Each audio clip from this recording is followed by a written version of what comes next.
we are starting a vlog on a Thursday night. It is 9 o'clock at night. I've been trying to read The Tainted Cup for like over a week. It's nothing to do with the book. I just could not get in the story and sit there. And that has happened to me with so many other books recently. But this one and Ready Player One finally are healing me, at least. They're starting to heal me.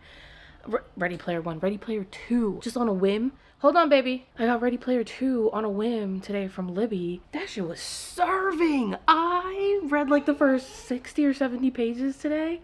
I was like, this is so good.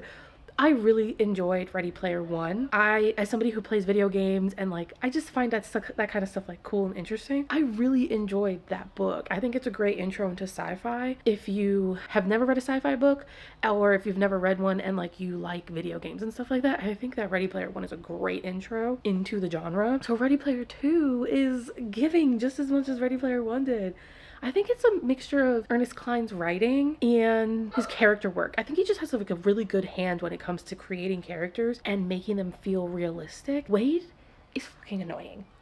Wade is such an annoying character. It just like, his inner monologue is just awful. It really is so awful and just like oblivious. But I also think there's more to him than anything we could have found out in book one. So I'm wondering if book two is going to explore a little bit more of like him personally and his motivations. I stopped that earlier and I was like, let me see if I can get into The Tainted Cup, because I really like it, you guys. It's really good, but like I just couldn't focus. But this is such an interesting premise. I feel like everybody always talks about The Tainted Cup and it's like, oh yeah, it's like a fantasy murder mystery. This is so much more than that. There is a sense of, or a tone of sci-fi to it, because they're bioengineering themselves. Like they are changing themselves apart, like a very organic part of themselves, to make them take on special abilities and stuff like that. It's really interesting. And the only thing is like the author's not telling me much. I'm kind of like learning about it as the main character is going through it's really weird, but it's not bad weird. But I'm really enjoying it. I love Anna. She's hilarious and quirky and spicy and feisty, and I just enjoy her so much. And Din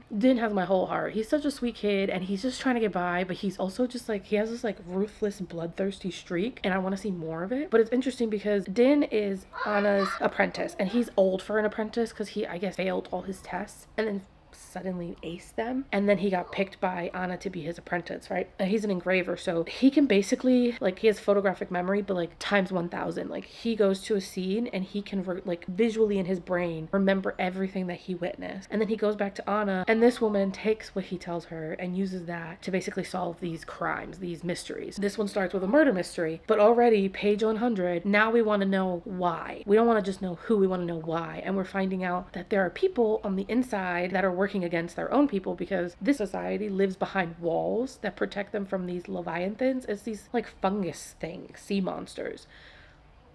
And these sea monsters are really, really destructive and really big. And apparently, this might be a spoiler, so if you don't want to listen to it, don't listen to it. If you're still here, you don't care about spoilers.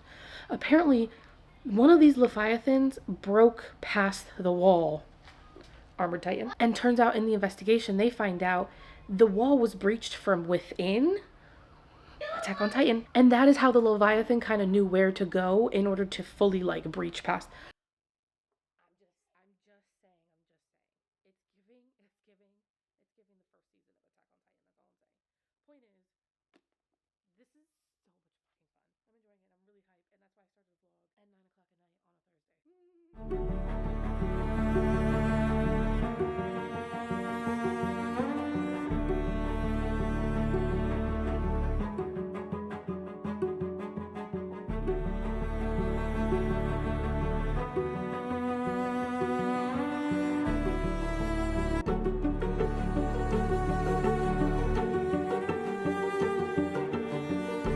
New couch, who this? We finally have a way more comfortable couch. I did new mermaid. You got a new mermaid to go with our new couch. Sunday night, and my parents just left after coming up and bringing this beautiful new couch. It's not new, it's their old couch, but to us it's new, and it's 10 times better than what we had before. I did read quite a bit last night because I got to sleep out here on the couch. So, and this morning I read quite a bit too. So I think I have maybe like 60 pages left of The Tainted Cup. That's what we're gonna do tonight. We're gonna enjoy out of this couch. She's watching her little unicorn show. Mommy's gonna read. And yeah, I'm really excited and I'm just so comfortable. And this is honestly so much better than what we had before. So like, the little things, it's the little things. You guys are gonna have to forgive me. I had to move the living room around, so I've got the window behind me, and I know that's not the best place to record, but it just for a second. I just finished The Tainted Cup. This was so much fun. This was spectacular. I really enjoyed it. I liked the characters, especially. I liked the murder mystery aspect to it. I liked the way that it kind of snowballed out of control on the characters, and we got to just go along for the ride. Yeah, I just really enjoyed it. I thought it, like, all the different things going on. You had the like magic, you had these monsters, you had the political intrigue, the conspiracies, you had the like bioengineering aspect. I think all of it came together really well, and the author did a good job of giving you what you needed to enjoy the story, but not giving you too much to bombard you. I do feel like I would have liked a little bit more information on the augmentation process, but I don't know if maybe we'll get that in book 2, so I'm just going to hang tight and be patient. But overall, would recommend. I thought it was fantastic. The audiobook narrator was awesome as well. You're going to have to forgive me if you hear the background noise because somebody is home with me today. I'm still in the middle of Ready Player 2. I haven't finished it.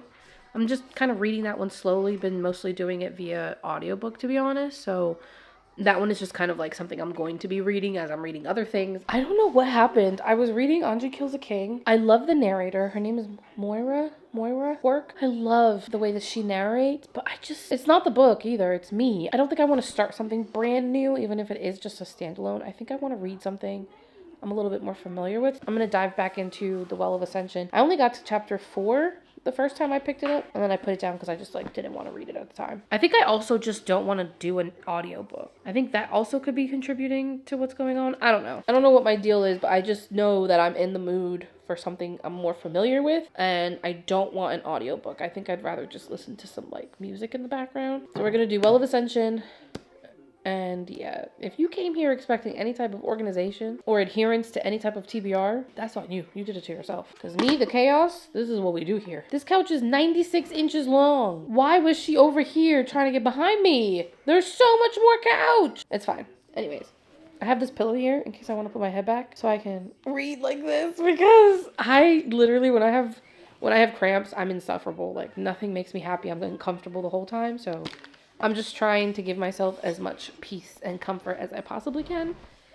Because again, I don't want to move out of this spot unless I absolutely have to. And I'm going to make sure I don't have to. It's Thursday morning.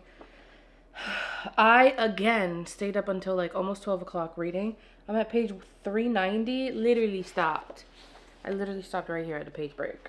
Middle of a chapter page break. I'm not playing games these days when I'm tired. I feel like the story is escalating, but it's doing so in a way that's very like measured.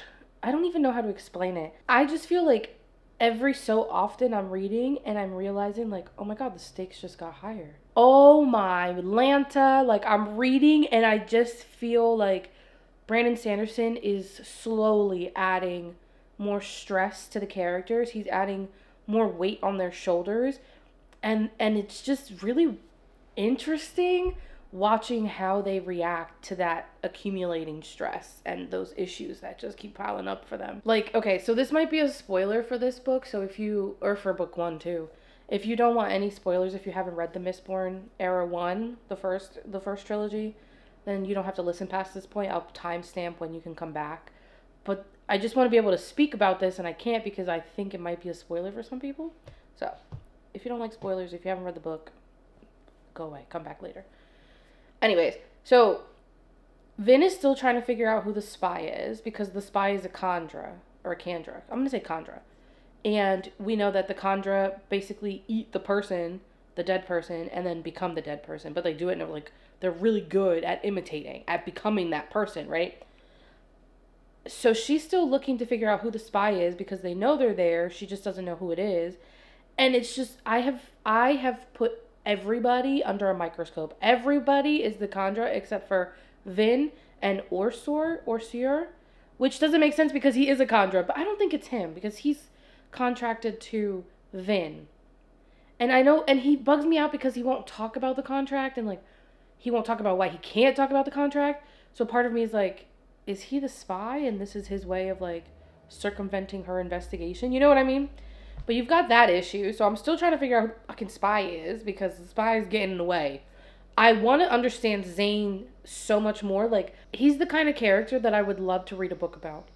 because he just seems so multi-layered, but also like in the last scene, it felt like I knew for a fact that he was lying to Vin, and I just didn't love it because it took him from being like, you know, a troubled character, a morally gray character to like, no, you're actively harming Vin at this point. And there's one thing about me, Vin and Orsier, don't touch them. Don't touch them, Brandon Sanderson. But you have that. So you have the spy, you have Zane, who I don't understand what he's doing with Vin, and I don't love it. I liked it for a second, then I was like, I don't like the way you're making Vin question herself. So no, thank you. Then you have whatever the fuck Elend is going through. Elend is starting to get on my nerves a little bit, and this could be because this is a fantasy, but there's like a little bit of a romantic subplot. It could be that that's what's irking me. I don't like the way that he is behaving, treating Vin. Like in his mind, he says one thing, but when he acts, it's different, and I can't stand it. It's pissing me off so much because I feel like a lot of her insecurities are stemming from his behaviors and reactions, and it's grinding my gears. It's grinding my gears. But again, Vin is my favorite character, so obviously I'm a little biased. So you got the spy, you got Zane, you got whatever Ellen's going through. Then you got Vin over here trying to figure out what the deepness is. It's just, and if you didn't want to read watch the spoilers, you can come back now. There's just so many pieces to the puzzle, and we keep finding more pieces. So it almost feels like I don't even know what the puzzle's supposed to be, and you're just feeding me pieces. And normally I don't like that. I don't love feeling like there's a puzzle but not knowing what the end goal is. I don't love that. In this case though, and it could be as a result of the characters, because I enjoy these characters so much, and how like I just enjoy the character dynamics a lot. It could be because of the world. I enjoy this world. It feels very contained, but it also feels like there's so much more to it. So there's like potential there, but I'm not overwhelmed by what is like the world we're actually in for this story, if that makes sense. There's just something about the way Sanderson is telling this story that has me at the edge of my seat, and I'm like, I need to know. I need to know. I need to figure it out. I keep wanting to like figure it out ahead of time, and I'm like, just go with the flow. The author is going to tell you what you need to know when you need to know it. They are the ones telling the story. You're along for the ride. They don't look it, but they're big books. They're big and they're kind of dense. Like, I think that Brandon Sanderson writes very accessibly. Like, it's easy to understand what he's saying, if you're paying attention, of course. But he does give you a lot of information. There are a lot of things that happen. There's a lot of players, a lot of moving pieces. It almost is like not just one plot. It's multiple plots stacked on each other to build this much greater plot. So you have to follow all that and then all the people, and it's a lot. And that's my only regret, is not having picked this up sooner, or not having done a reread of Mistborn before I read this. I really didn't think I needed to, but I forgot a lot. I think I didn't forget. I just, smaller details slipped my mind. So I remember the big events that are being mentioned and referred to, and the consequences of those big events.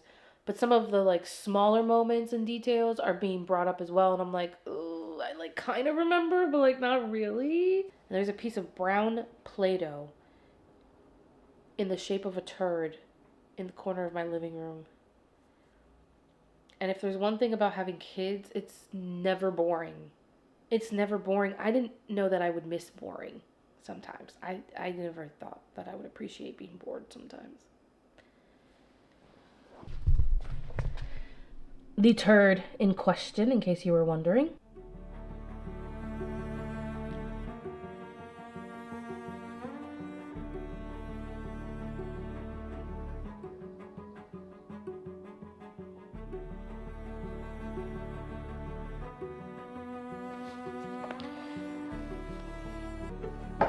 That was a really weird one.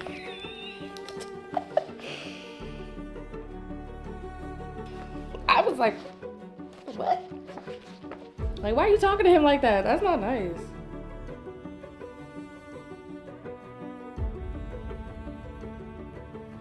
I love Sazed so much. He says, but a man must be cohesive with himself. Okay. I love him so much.